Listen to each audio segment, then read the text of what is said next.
Hello, everybody. This is Dr. Lillian Cespedes Gonzalez back with another public lecture here on our Travolution channel. And before we get started, I just want to say thank you to all of our sponsors on Buy Me a Coffee and PayPal. The links are below in case you are interested in becoming one of those, because it is actually thanks to the generosity of their support and their donations that we are able to do these open public lectures for everybody to enjoy here on YouTube. So thank you so much for you guys being awesome and for much more history to come. And today I want to introduce you to a very important battle of the Middle Ages, allegedly the largest battle of the medieval period, and with some pretty severe repercussions, which I appreciate is probably not what most people expect me to talk about. And indeed, for full disclosure, I am not a military historian or a warfare expert. So, we're not going to go in a super in-depth amount of detail in that regards. What my purpose is with this lecture is to sort of bring a few things to your attention, including the fact that, well, I think often we perceive medieval battles to be rather different to how they actually were, as well as bringing to your attention the history of European countries that often don't get a lot of, I guess, press out there, like Poland and Lithuania, as well as, well, addressing the most important thing, which is really why I started doing this lecture, which is the issue of warfare in general. I'm sure that you all know the state of the world in this day and age. I don't really need to point fingers or, make statements. There are many wars going on in our world. And it actually doesn't take much to look at the past and see what we've been doing as human beings to predict what's going to happen in the future. I think with the Battle of Tannenberg, you will actually be able to understand how issues of the past are usually weaponized for even modern warfare. And I guess what I'm hoping is that you will see this and reflect on perhaps some of the modern day wars that we are suffering, and how, the propaganda and the political ideas that are being spread in them can sometimes actually come from the past. Because, as we often say, history is written by the winners, and, well, in the case of war, it's actually very easy, it's very clear cut. In a battle, in a war, there is a loser and there is a winner. And people in power with ill intentions can utilize that in many different ways to eventually, get what they want in past, present, or future. So without wanting to really bring the mood down, I think really my effort of putting this thing together is just to kind of give you that insight and help you think about those potential issues that may crop up in the future, and how many of them have their root as far back as the Middle Ages or even the ancient world. But since I'm a medievalist and that's what I do, right, I thought this would be a pretty good example. So let's get started with the Battle of Tannenberg itself. And the first thing that is important to do is just introduce a little bit of the overview. So this is what we're going to be looking at the background and context, the armies, warfare, the campaign itself, and the battle. But don't worry, since I'm not a military historian, we're not going to be super gruesome or super technical. So it's going to be pretty light from that regards. But we're also going to be looking at the aftermath and the significance, which I think is really where perhaps most people watching this will find, something of interest in there. First things first, let's talk about the background and the context, like how do we get up to this battle and why does it happen? Well, here on the left, you can see the map of the Teutonic Order and their territory in the later Middle Ages. And it's actually due to them that we're having this conversation today.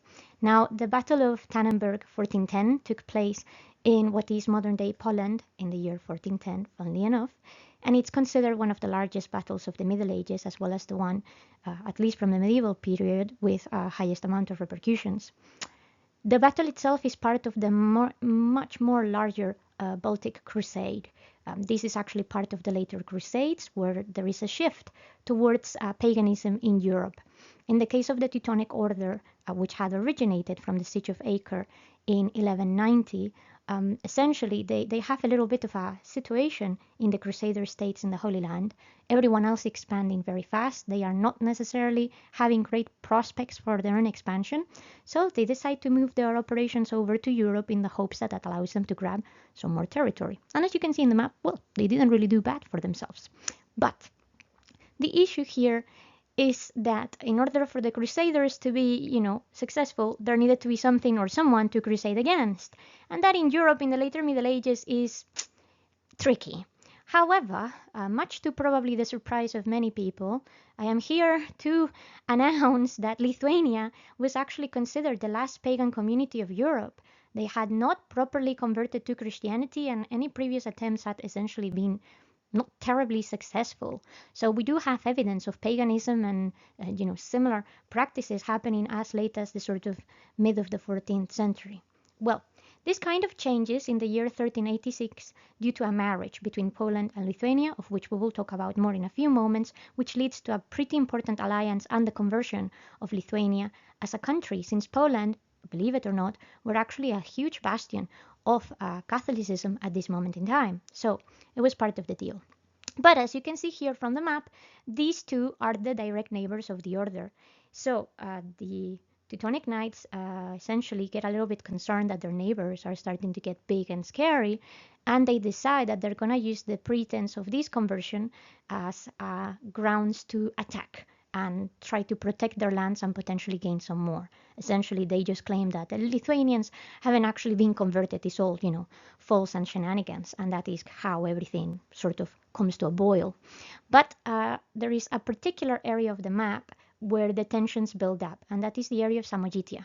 Now, Samogitia is a territory which is actually, technically speaking, part of Lithuania nowadays, but has always been a frontier land. It's changed hands a lot over time, and from a cultural perspective, even Samogitians within Lithuania nowadays have slightly different backgrounds. So it's been one of those places that has always been in a little bit of a delicate situation.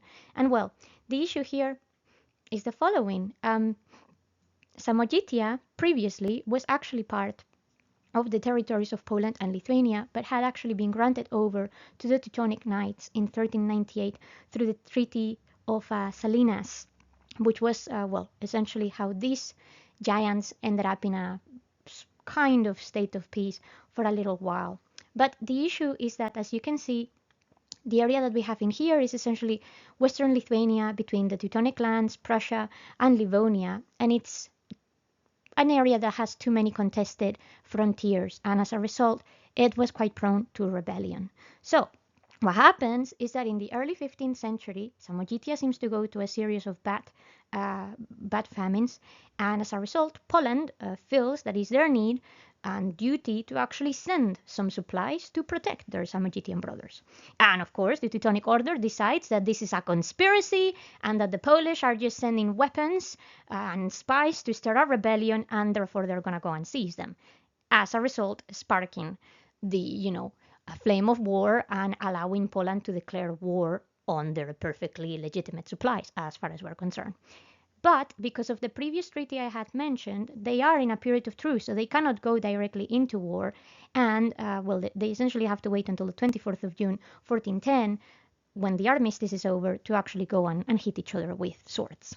So it is a bit of a buffer time, and it takes a little while for things to get over to the moment of the campaign and the actual battle itself.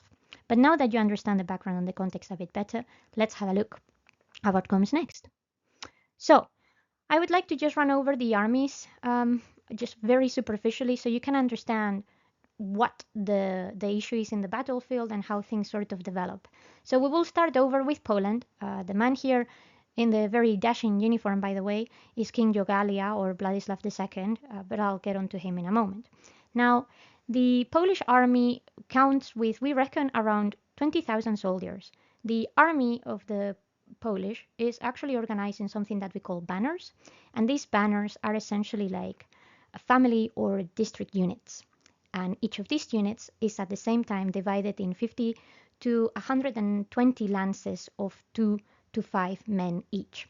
I'll explain now as well, for full disclosure, what a lance is in this particular context.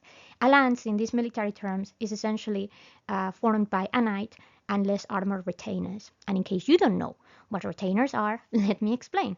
Retainers are essentially the support of a knight. They may be personal bodyguards, they may be things like esquires, or simply, less powerful or less heavily armed soldiers that fight alongside with them. So, as you see from those units of knights with their friends, we get this build-up of lances that then make up these banners, and essentially that's how the big army comes together. On top of their own people, the Polish army also included mercenaries from the areas of Bohemia and Moravia. And then we have the other half of the Alliance army, which are the Lithuanian forces. The Lithuanian forces mostly brought over cavalry, as well as some specialized troops from Russia and from the Tartars of the Golden Horde.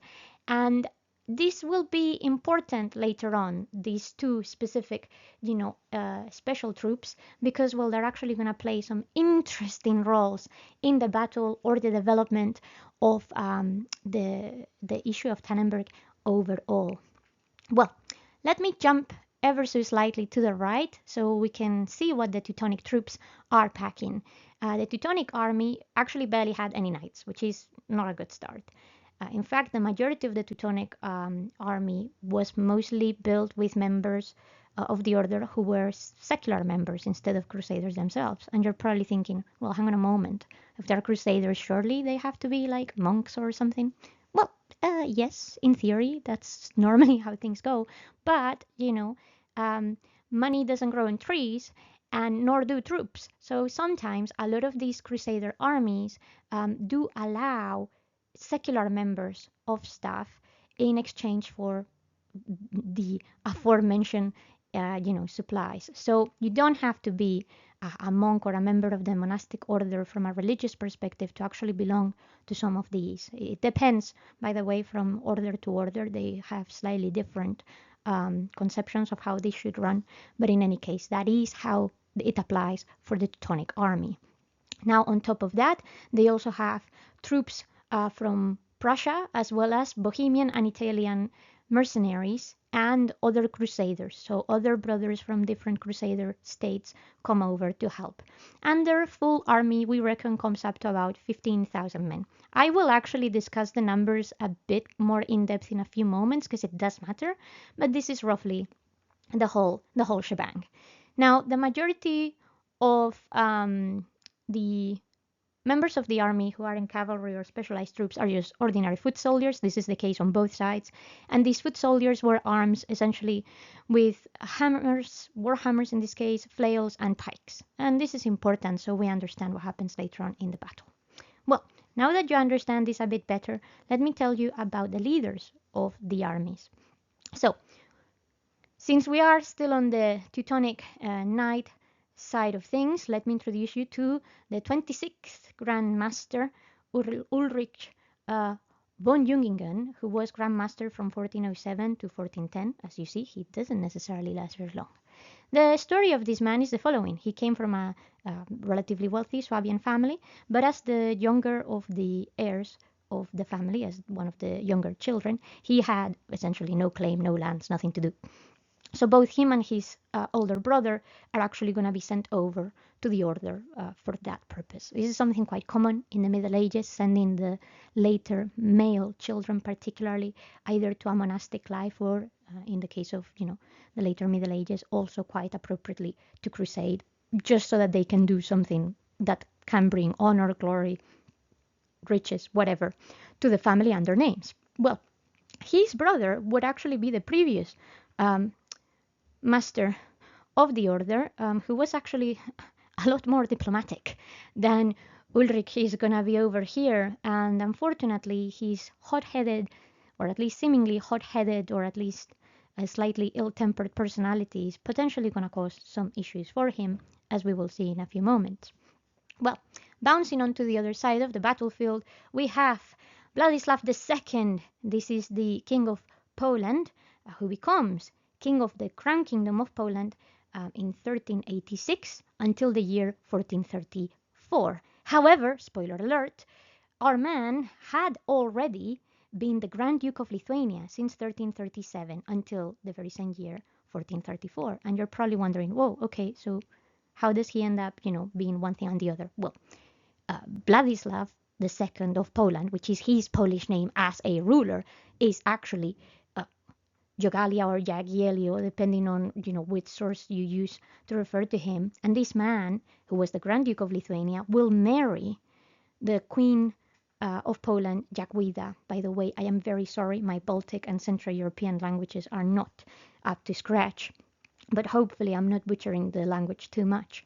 So, you remember I mentioned earlier there was this big marriage, and that's going to bring the two countries together, and, everything is going to be happy and joyful? Well, this is essentially how it happens. Unfortunately for us, Jagwida is going to die quite soon, and that means that the Polish need a king, which in effect is Vladislav, but he technically is king consort. So they offer to make him proper king, de facto ruler of Poland, if he cedes his power in Lithuania to someone else. They were essentially a bit worried that if he remained Grand Duke and a king, he would essentially play everything in favor of Lithuania and not necessarily take Polish interests very seriously. So this is where our second man comes into the equation, which is Duke Vytautas. Now, Vytautas and Jagiellio actually had a background together. They fought for control and power even before all of this happened, so they were sort of frenemies for quite some time. So when Vladislav is crowned king of Poland, he offers this position to Vytautas, essentially as just second in command, with autonomy to rule, but only until Vytautas' death, meaning that this was not going to be a hereditary title. If Vytautas died under any circumstances, the title would come back to Vladislav II, and that's literally the end of the story. However, Vytautas is considered a very powerful leader and warrior, and even in this day and age, he is considered one of the greatest heroes in Lithuanian history. So just so you get a little bit of context, it's not like we had a whoever running the country. He actually was a man that showed up for his people and did his best to support Vladislav in this endeavor. Well, now that we know who is fighting who in this game and what have you not, let me run over the numbers a little bit, because we do have a problem with numbers, and that's the reason why I've put here approx, and you may hear me say slightly different things as the story goes on. Look, the biggest problem here is that essentially when we start for the first time to study the Battle of Tannenberg 1410, properly speaking, is in the early 20th century. And the early 20th century studies are quite lax into properly fact-checking the numbers. So from those early studies, we have things that suggest maybe this battle could have been 100,000 men against 40,000, which is insanity.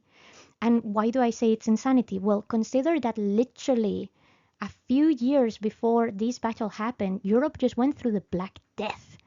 We're talking of 50% of European population dying.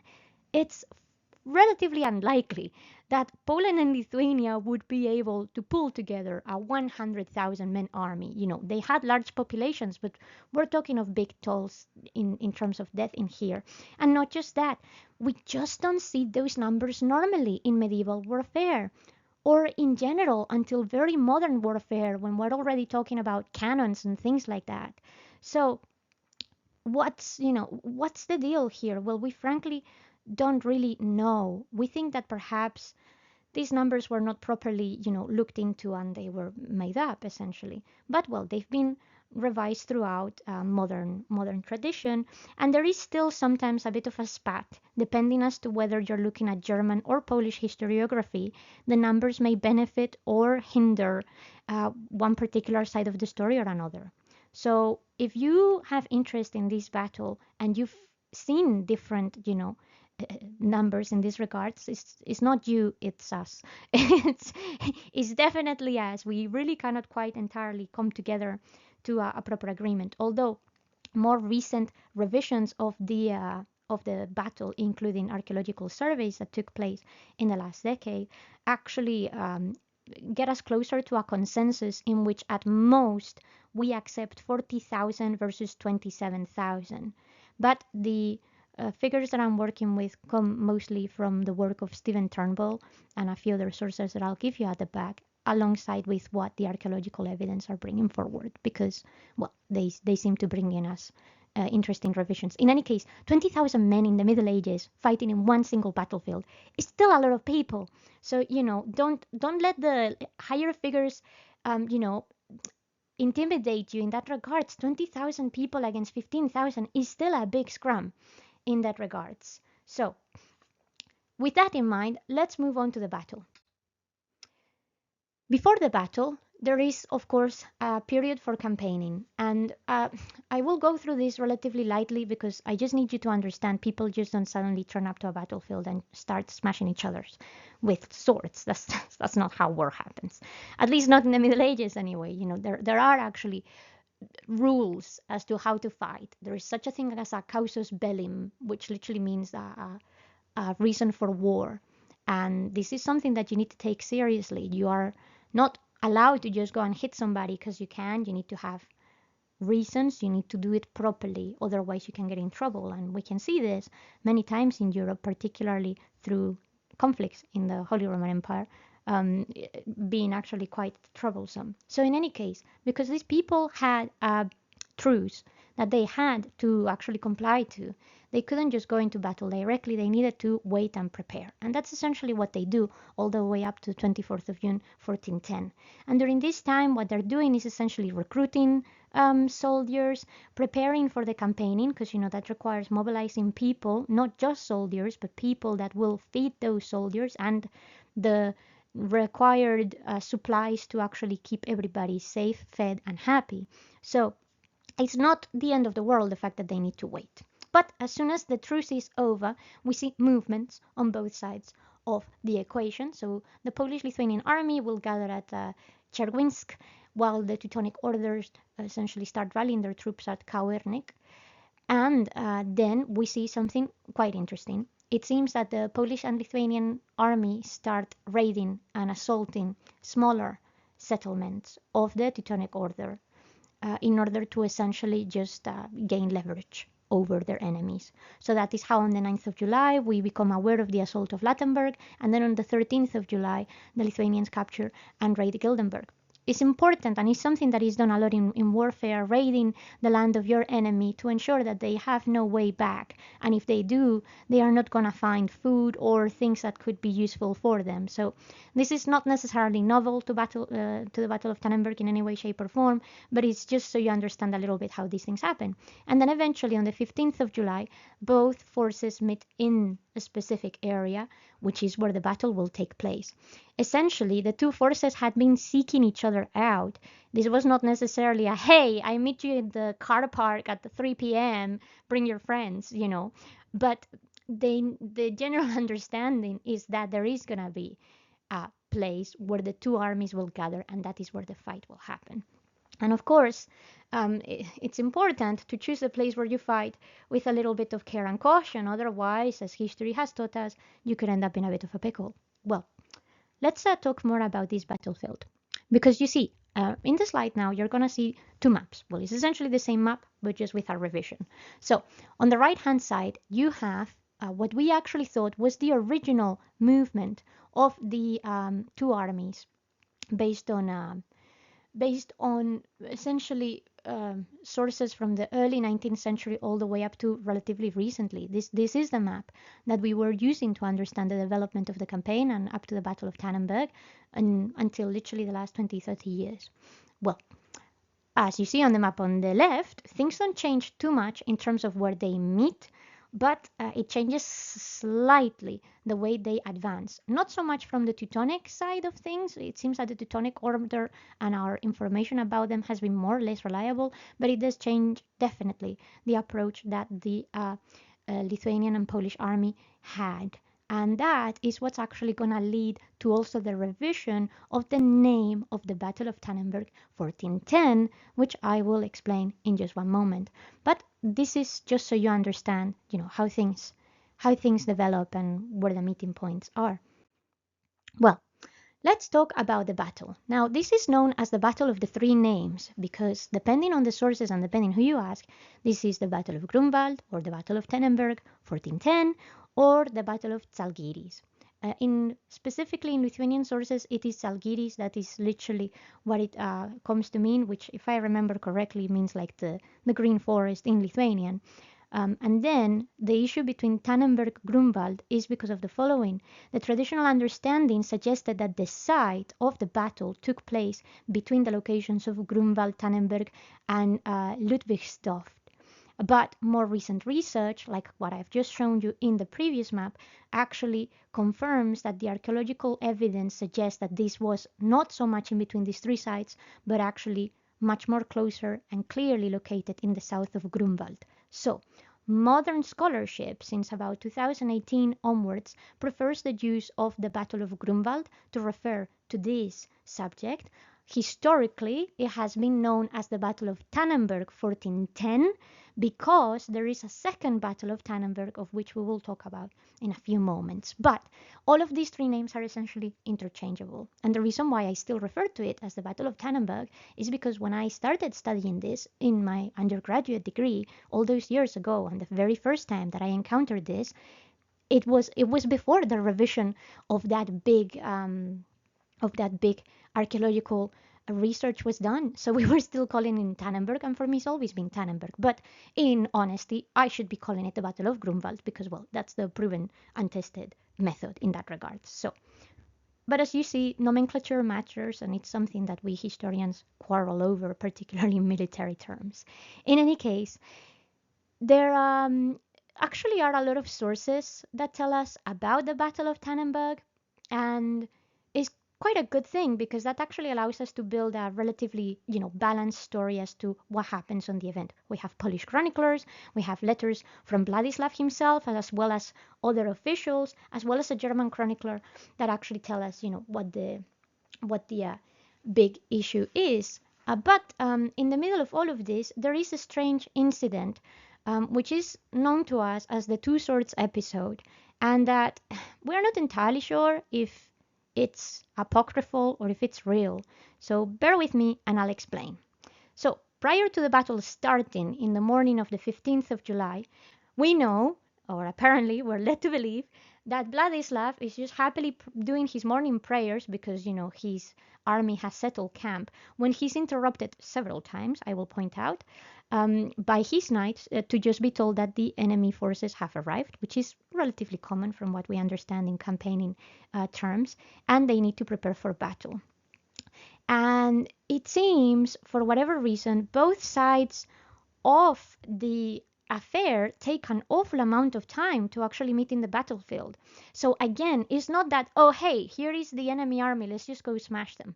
No, there are rules. You need to line up your army, create your formations, and I mean, it's not like there is a referee in the middle that goes, ready, steady, go, and then you start fighting. But it's quite common before military affairs of this characteristic that before any blood is actually spilled, there may be other ways of resolution, which is also the reason why people don't necessarily just go into the thick of it, because there may be an exchange of hostages, or there may be a resolution by duel or first blood or something like that, which would spare the lives of a lot of people. I mean, consider that we are talking about just guys in armor, if they are lucky and they're knights, otherwise we're just talking about guys with some leather stick to them, about to hit themselves for several hours with sharp objects.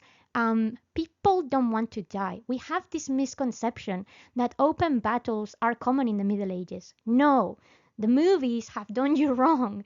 The vast majority of the time we are dealing with siege warfare, because it's safer, and again, people are seriously aware of their mortality, particularly after an event like the Black Death. So it's not like they're just going to jump at each other's throats, essentially. But it's weird that they seem to stall for quite some time, and this is where this episode of the Two Swords seems to come about. Now, what we know about this episode is that apparently von Jungingen sends two swords, one for Vladislav and one from Vytautas, as a supposedly invitation to fight him or to meet him in battle, kind of like, okay, he's my opening move in a chessboard, right? Now, some other scholars have actually understood this not as an invitation, but as a taunt, sort of von Jungingen sending the two swords to his two opponents, being like, yeah, these are the last two swords you're ever gonna hold because I'm about to wreck you. Take it whichever way you may. We really cannot, quite decide um, what what's really the case, but allegedly this taunt, if we take it as such, is what promotes the first charge on behalf of Lithuania. Apparently they get quite riled up by this insult, and well, they essentially just start forming and leading into battle very quickly. Whichever the case, whether this is apocryphal or not, we do know that the episode of the two swords is actually quite important in both Polish and Lithuanian iconography, and their own legendarium. So whether for political propaganda reasons or just because it seems like a cool story to add to a situation like this, it's still important that we consider it, and that is indeed what the painting in here represents, the arrival of those two swords and how this is met. Well, as the battle develops, things are actually quite fierce, but there are also a few issues because, like I said, there is going to be apparently this very reckless first charge on behalf of Lithuania, which is just going to go and, essentially, after this charge on the Teutonic flank, the Teutonic troops completely overwhelm the Lithuanian troops, and it seems that the Lithuanian forces pack and go home. Or at least it seems that they pack and go home, because remember that I mentioned earlier that the Lithuanians had some Tartar troops? Well, if you may recall, the Tartars are actually part of the Golden Horde, which are the remnants of the Mongol Empire. These are people who use, cavalry warfare in a very different way than European do. And we actually see this kind of attack and feign quite often, both throughout the Mongolian history and later on through their successors in the Golden Horde and then the Tartars. So it has been argued that it's actually not the Lithuanians folding and going home, but using this resource that they have through their Tartar soldiers of pretending that they are fleeing to lure the Teutonic army into, a big sprawl. The reason why we are a little bit unsure as to whether this is 100% what happened or if it's an actual panic is because we will not see them coming back into the battle until much later. However, again, this is not something new on military history of the Middle Ages at all. We actually see a very similar event, particularly when we're dealing with cavalry, at the Battle of Hastings in 1066, which will come and help William the Conqueror a little bit later in the battle itself. So it's a controversial move purely because we don't fully understand whether it was intentional or just a mishap in that sense. Well, as a result, because the Lithuanians are completely, seemingly taken over, and the Teutonics are now full of, bravado, they decide this is the moment to just go and fold entirely over the Polish. Now, consider that even from a mathematical perspective, the Teutonic Order was 5,000 men down in comparison to their adversaries. So getting rid of a big chunk of them was important, even if temporarily so in the battlefield. Now, it seems that this attack by the Teutonic Order is going to be quite fierce, to the point that Vladislav II is going to be a little bit unsure as to what exactly is going on.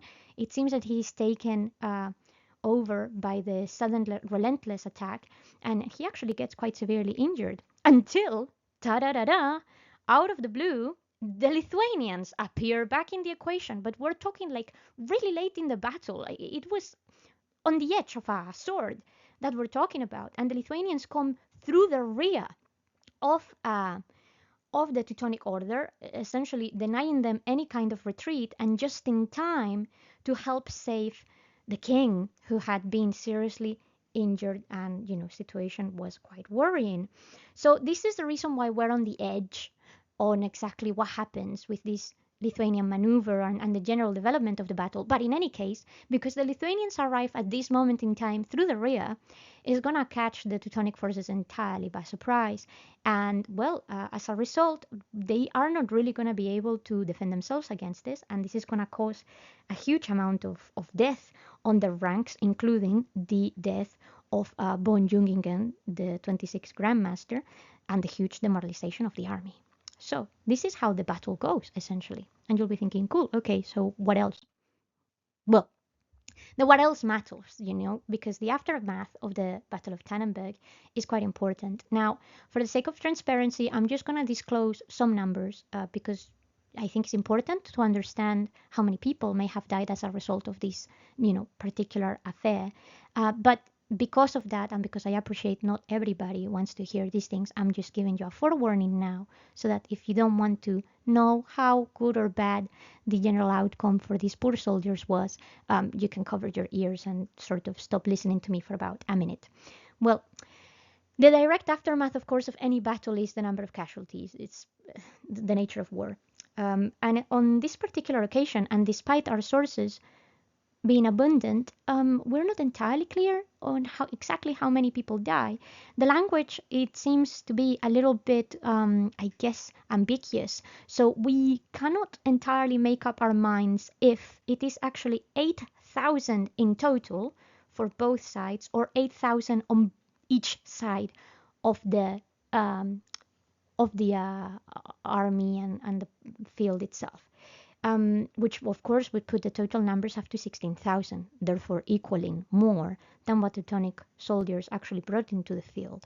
So even if we're talking of 8,000 dead, that's still a big chunk. It would literally mean, if we're putting it in raw numbers, that half of any of those two armies would have been completely obliterated. So it's quite a deadly battle in that regards. Well, as a result, we do know that the vast majority of the Teutonic Order leadership do die in this battle, and, well, the order ends up in a little bit of disarray.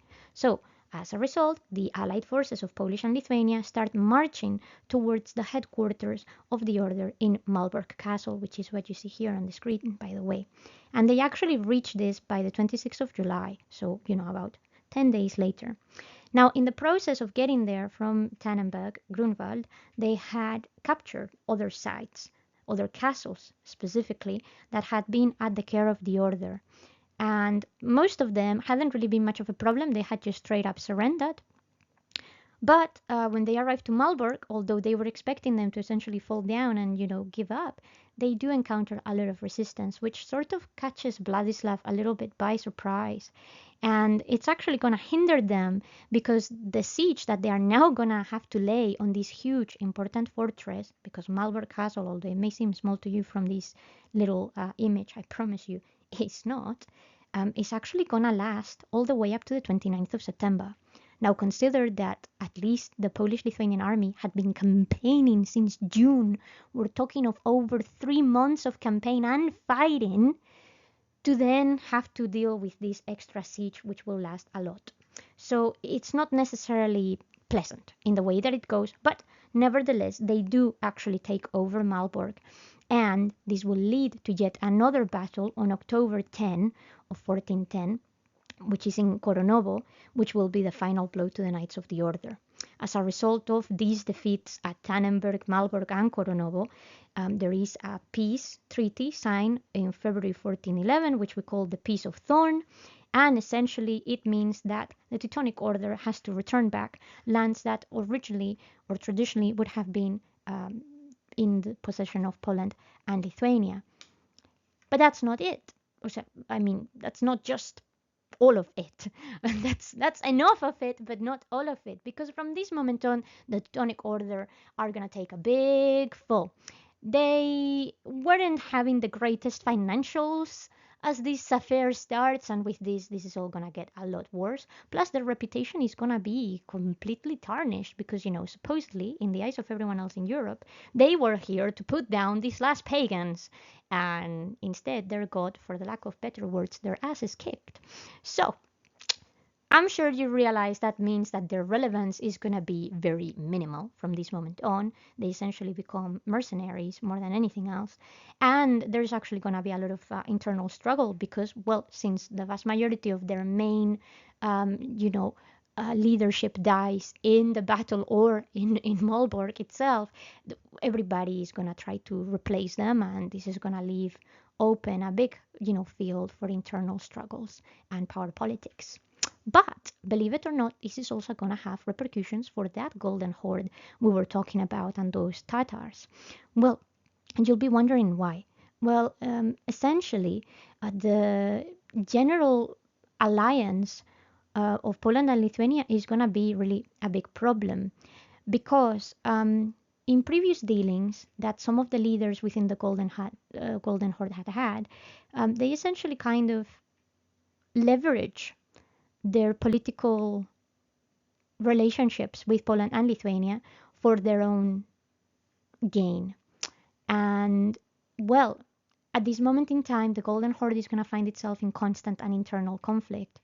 And with the consolidation of Poland and Lithuania as a big superpower, they can't really use them to do their dirty work anymore, if you see what I mean. These guys are now a big threat.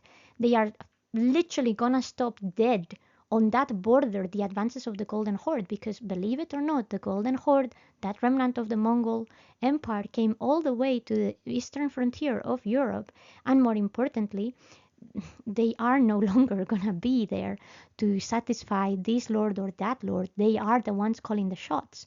So the huge alliance between Poland and Lithuania, which by the way is going to be a very long lasting alliance, is going to have huge repercussions in Europe and beyond at this moment in time. And as a result, it's going to leave a big legacy. Now, we know that there are many memorials built, even straight after the battle, on both sides of the battle, and many more memorials that will come later on in different centuries and in different territories. The most recent was actually done in 2020, which is what you see here at the bottom.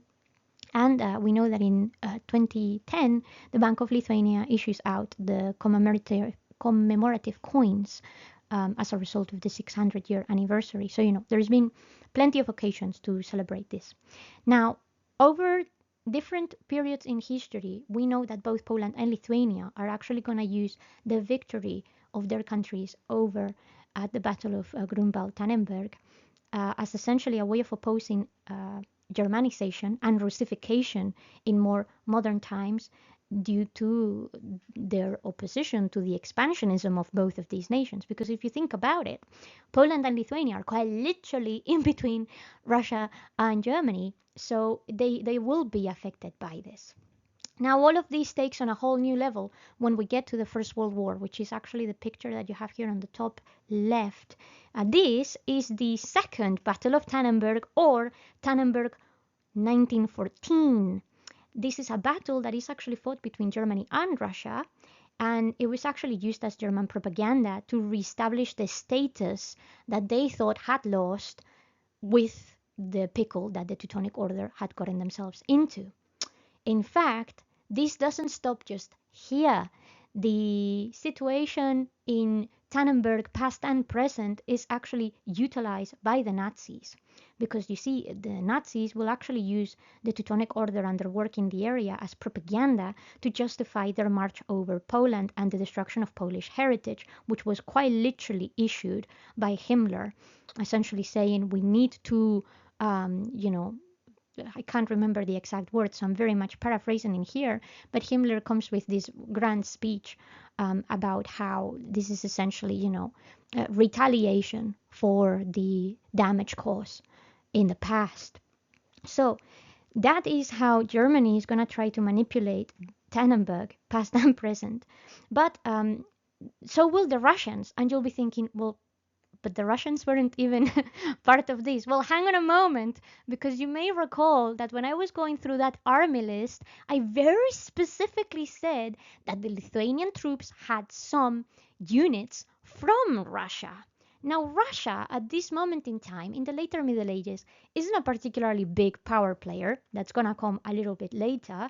But they essentially 100% hijacked the victory of Poland and Lithuania, where some Russian troops happened to just be in the field that day, to try and promote it as a Slavic victory of Russia and friends in their development of the Soviet Union. Now, you may not know this, but Poland and Lithuania are actually two of the ex-republics of the Soviet Union to most fiercely, at least in certain parts of their country, oppose the Russification of their people, the Russification of their heritage, and more importantly, the establishment of Soviet propaganda and communism.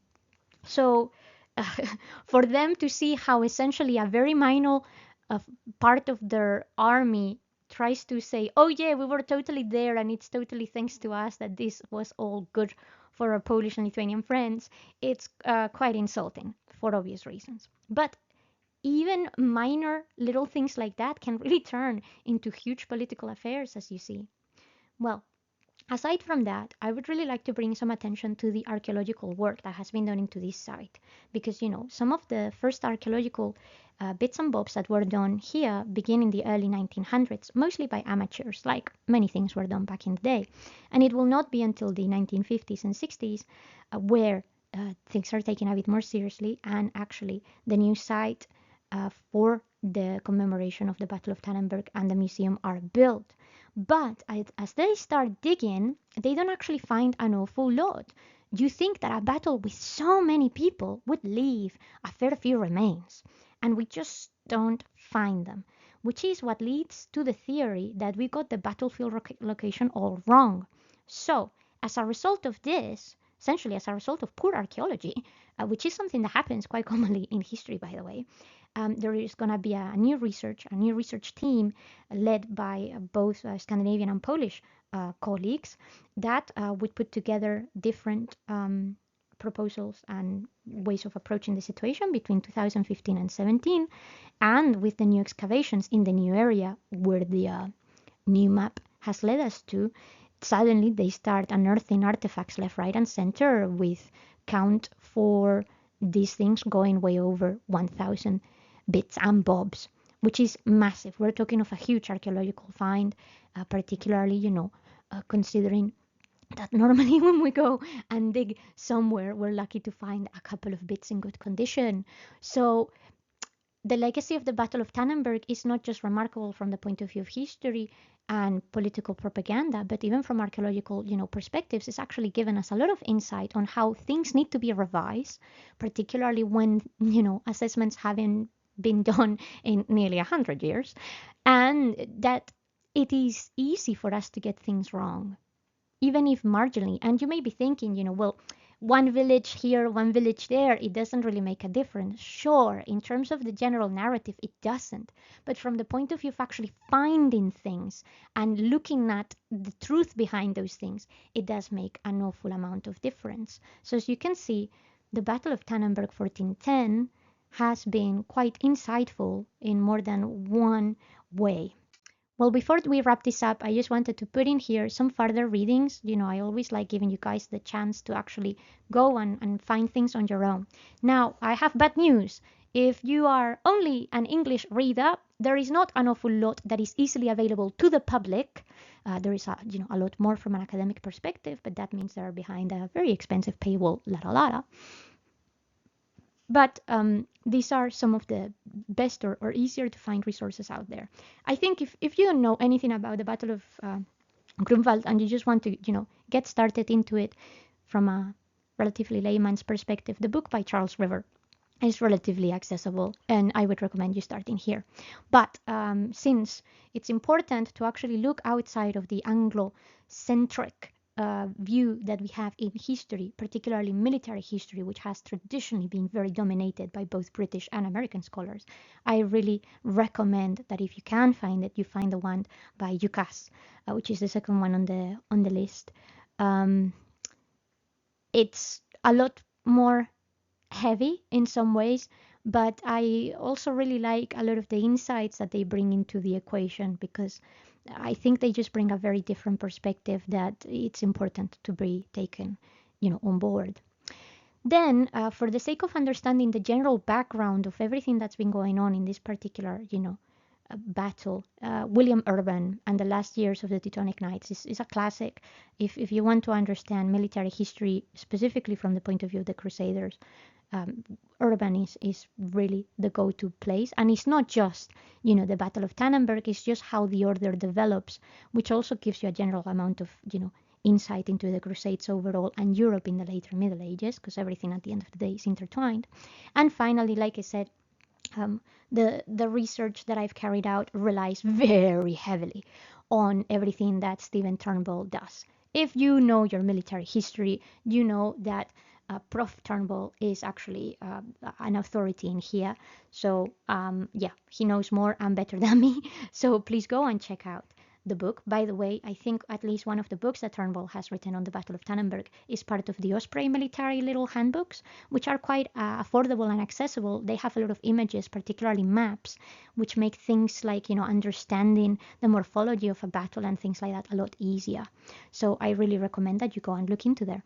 But other than that, this is the end of our talk today. So thank you so much for spending some time in here. I hope this has given you insight on a fair few different things in history, in war, and anything else. And that next time that you put on the news, you are not, wrapped up in the power politics that the media plays, and understand that these things are actually a lot more complicated than they normally present to us.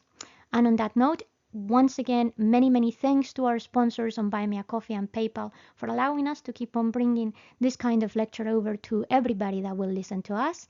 And if you want to become one of those lovely people, the links are in the actual chat and description of this lecture so that you can keep on supporting us. And on that note, I hope that you'll have a very lovely rest of your day and take care.